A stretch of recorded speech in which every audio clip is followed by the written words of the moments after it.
My cats are looking at me like I'm such a fucking weirdo. I slapped on some makeup just to look a little bit more presentable today. Because I'm so tall, I kind of have to put the camera farther away from me, and I wish I had a microphone. Hopefully this shot is better now that I've adjusted the height of the tripod. It's the curse of being so tall. Just kidding. I need to get better at filming these intros. Should I fold my underwear? Well, okay, they probably won't see it. So this video is a vlog, sit down chatty kind of vlog, but it's similar to how I did with my USMLE Step 1, how I passed sort of video. I'm gonna be doing the same thing where I'm gonna cut out from this view and show you like basically a screen recording of what I did in order to pass. So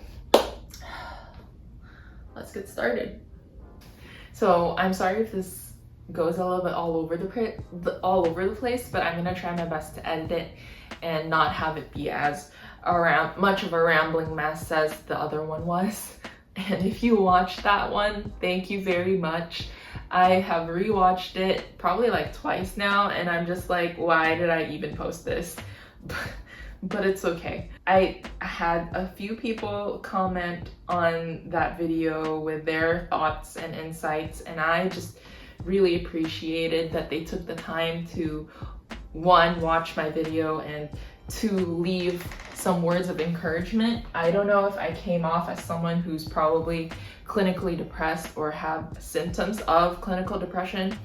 I still am going to think of, you know, going into therapy and all that stuff, but currently I'm doing okay. So here is what I used for my resources. I used Amboss as my main Qbank, and I used the CMS or Clinical Mastery Series forms that are available on the NBME website.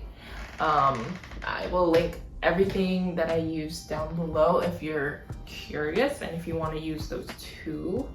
And I also used the NBME forms, all of what's available online and some of what's available offline that you can find and download. So basically I had 3 months to study for the Step 2 CK exam. I started in January and took the exam March 30th. So exactly 3 months. I split it up so that the first month is purely Qbank. So I did the Amboss Qbank for Step 2 and basically completed everything within 32 days. So basically it ended up being about 100 questions a day. I did up the speed with which I was doing it throughout the month because I wanted to give myself a day off. So in order to give myself a day off, I would have to do 20 more questions per day. So I ended up actually doing 120 questions per day towards the middle/end of that 1 month. And it wasn't that difficult, but it was tiring, definitely, and time consuming. And so in February, that was when I started my CMS forms. I dedicated about 3 weeks to do all the CMS forms that I could find. And I finished all of them in about 3 weeks and started towards the end of February the NBME forms. So the NBME forms that are online are NBME forms 9 through 14, and the NBME forms that are offline are NBME forms 6 through 8. So I didn't do 8 because I couldn't find it offline, but I did do 6 and 7. I didn't like them that much, so I don't recommend that you do them. I think it would have been better if I just spent more time doing NBME forms 9 through 14, but you know, what happened happened. And so I spent about a week during doing NBME 6 and 7 because each NBME form is about 200 questions. And so after you do the 200 questions, then you have to sit down and like review everything that you got wrong, and even the ones that you got right, but you got right on accident, or like you guessed and you got it right. Just to make sure that you understand the concept, because these concepts are high yield, meaning that they show up over and over again in these NBME forms. And if you don't know what the NBME is, the NBME is the National Board of Medical Education in the US. And so they're the ones who write the USMLE exams. And if they're releasing these practice tests to be available for medical students and medical graduates to purchase online, then you would know that, or it would make sense logically, that what they would put in these practice tests are the concepts that they deem to be testable, highly testable, and highly important for people, doctors, to know, and in order for them to pass the USMLE. So I did a similar strategy as what I did in the step 1, where I focused towards the end of my studies, like the last month, hyper focused on the NBME exams and focused solely on the NBME exams for my studying. And so after I did NBME's forms 6 to 7, I did the CMS forms again. So I did a second pass of the CMS forms just to reinforce everything that I learned the first go around. And because there's a bunch of questions, each CMS form is about 50 questions, and there's 42 forms available. So if you do the math, that's like 2,000 questions, right? So you forget a lot of these questions. So when you see them again, you know that you've seen them again or you know that you've seen them before because it's your second go around, but it still feels kind of fresh because you forgot a lot of those questions. And hopefully you remember how to answer those questions and not just remember the answer, from rote memorization. The important thing is that you know why that answer is correct, or if you got it wrong, why that answer is wrong. And then after I finished those in about 2 weeks, I spent the last 2.5, 3 weeks of my prep focusing on the NBME forms and the free 120s.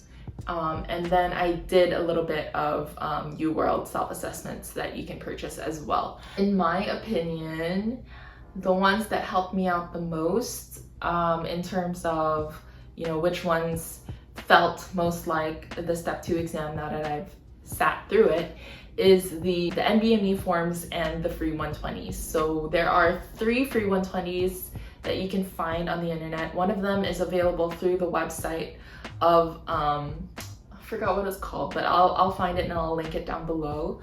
And that one is the current or official free 120, which is the free 120 questions for the USMLE Step 2. There's also a separate one for Step 1.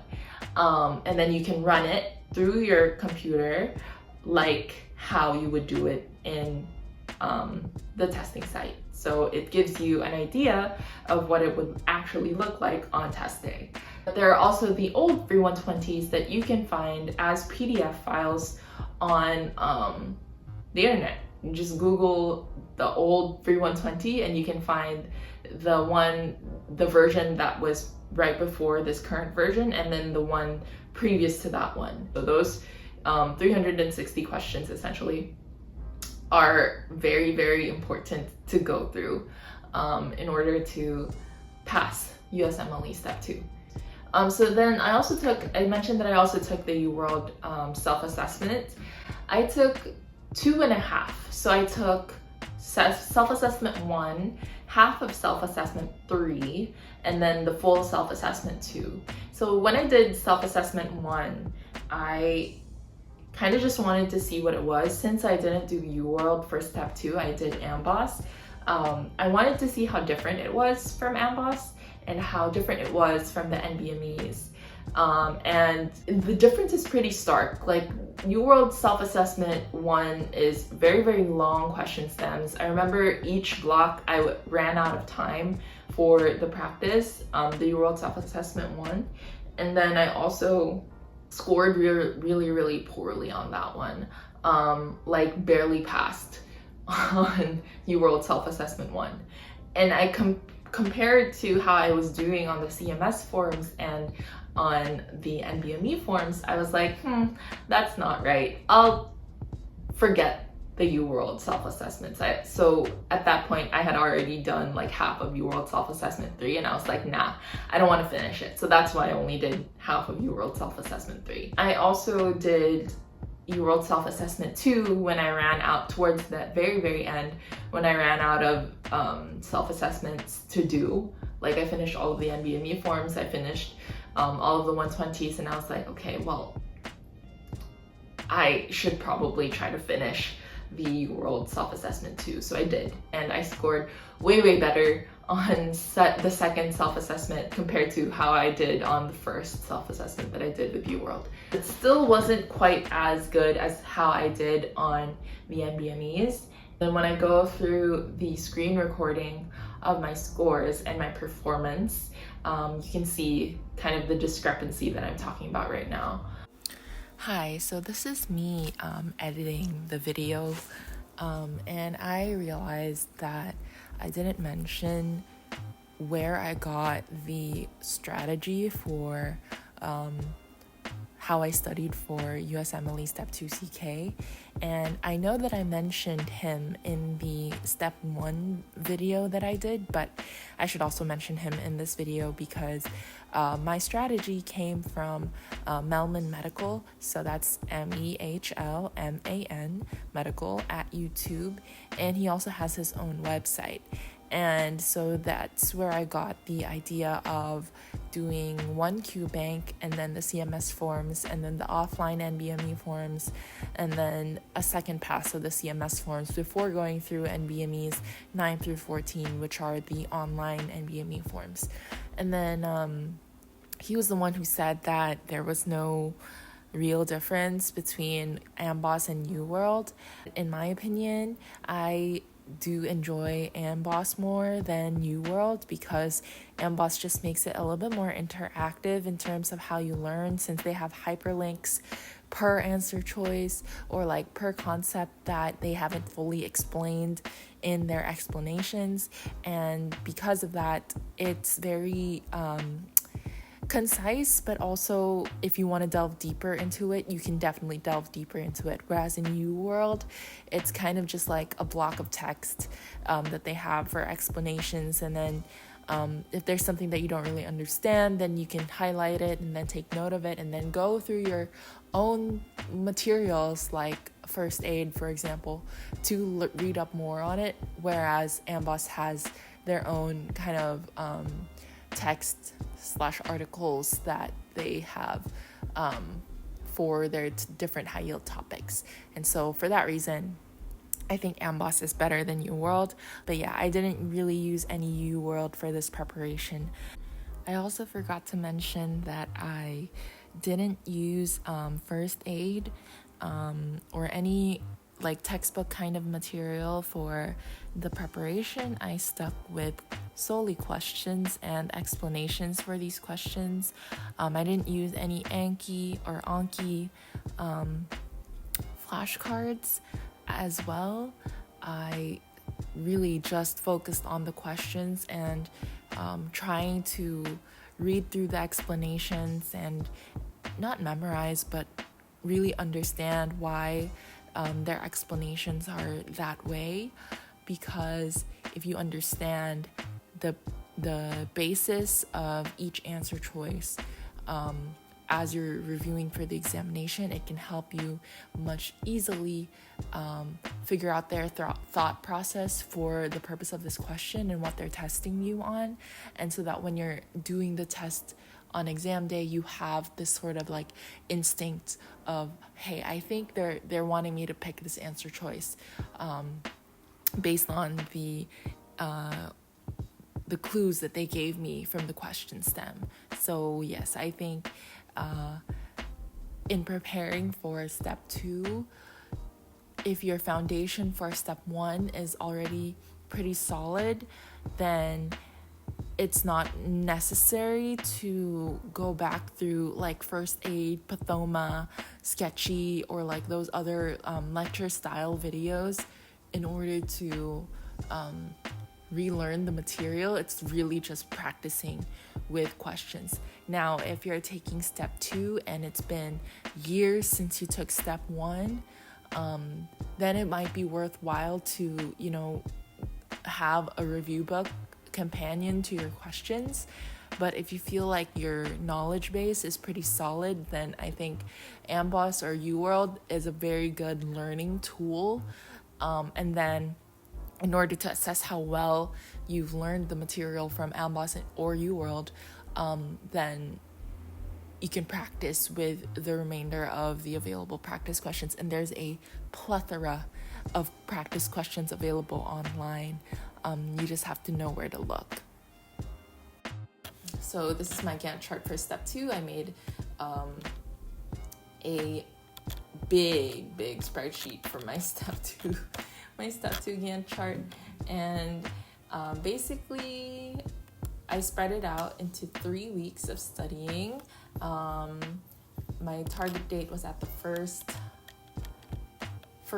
row of my Gantt chart, just so that I don't forget when it is. And also I had like a running counter for how many days left until test day here, and basically it was just like an automatic kind of formula. It was like, if date today is blah, and then so subtract however many days until March 30th. Just Google how to do that if you want to make something similar on your own Gantt chart.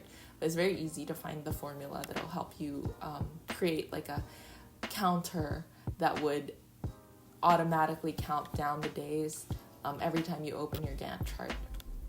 And so next I wrote down the total number of questions per resource, just so that I could have an idea at the end of it all how many questions I actually did. And so I totaled to about 9,660 questions that I did to pass step 2. And so I also broke down here when I would be completing each of the resource that I would be using.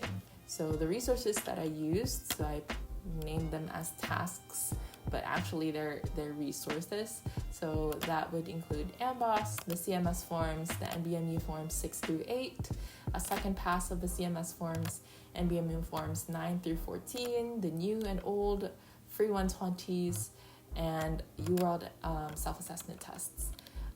So this is my performance for the Amboss Qbank and the CMS forms for the first pass, the NBME forms, the UWORLD self-assessment forms, and the CMS forms second pass, as well as the online NBME forms.